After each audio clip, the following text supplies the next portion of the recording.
And their diet in the wild varies by their size.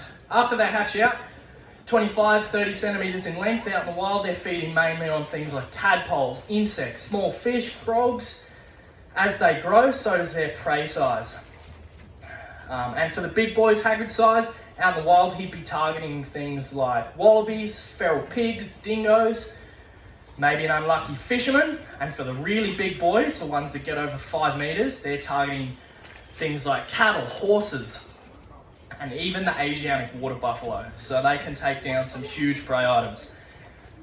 And in fact, a study was done on a crocodile in Kakadu National Park in the Northern Territory. These scientists were doing gut content checks, and they checked the gut contents of a 4-metre male, just slightly bigger than Hagrid here. Inside his stomach, they found a magpie goose, a barramundi, a freshwater turtle, and a wallaby, all inside this crocodile's stomach. That just goes to show they are not fussy. No matter what it is, as long as it's another animal, they will eat it. And I will talk for a little bit just about how they attack. I'll give you a bit of an idea. So they are what's described as semi-aquatic ambush predators targeting prey on the land-water interface. So right here is where they're deadly. So they use what's called the minimum exposure posture when they're hunting. And he should do it soon. If I stay nice and still here, I'm sure he'll pop up. Basically, over millions of years of evolutionary history, a crocodile's main senses have migrated to the very top of his head. So his eyes, ears and nose, all positioned at the top.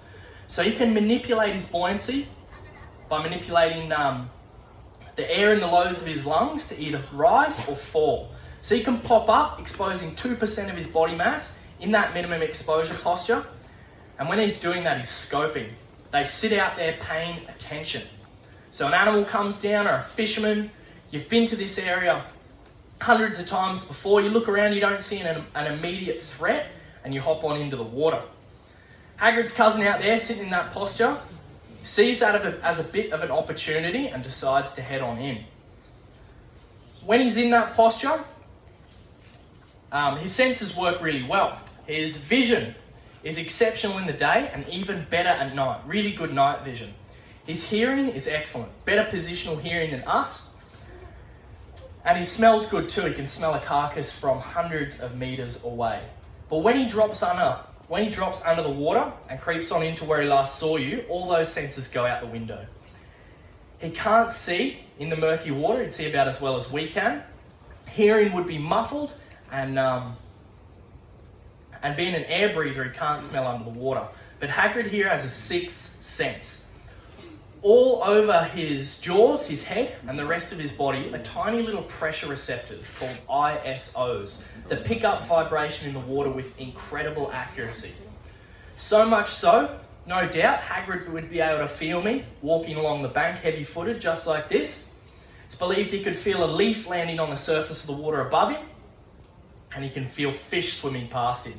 They use that sense in the home run. So they creeping into where they last saw you. Once they feel they're within strike range, they can feel the vibrations. With one powerful flick of the tail, they'll launch out, open their mouth really wide, close it shut hard on just about anything they can grab a hold of, do a big sweeping U-turn, take you out into the water and drown you. That's typically how these big crocs will kill their land-based prey. Now in that sort of situation, say I slipped up doing this type of demonstration, Hagrid got me out into the water there trying to drown me, trying to eat me. I reckon I could hold my breath for a maximum of 20, 30 seconds if I'm being realistic, not very long at all.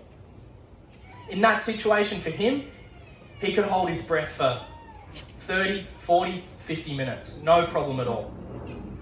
Here it comes, this is that minimum exposure posture. Creepy stuff. Just his eyes, ears and nose. Alright, go down, Hagrid. Took me ages to train him to do that. Alright, so they launch out, they bite down really hard, take you into the water and drown you. I'll see if I can give you a bit of a look at just how hard they can bite.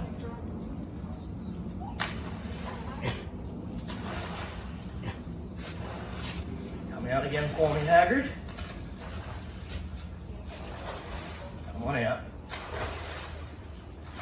Oh. All right, so once they grab a hold of you, take you into the water, they need a way to break you apart. His jaws and teeth aren't evolved for slicing and dicing, right? Taking me for a walk, Hagrid. So they use the death roll and the crocodile roll. And I'll see if I can give you a demonstration of that. There's a couple of rolls. A couple more for me, Hagrid. Oh, big head shake.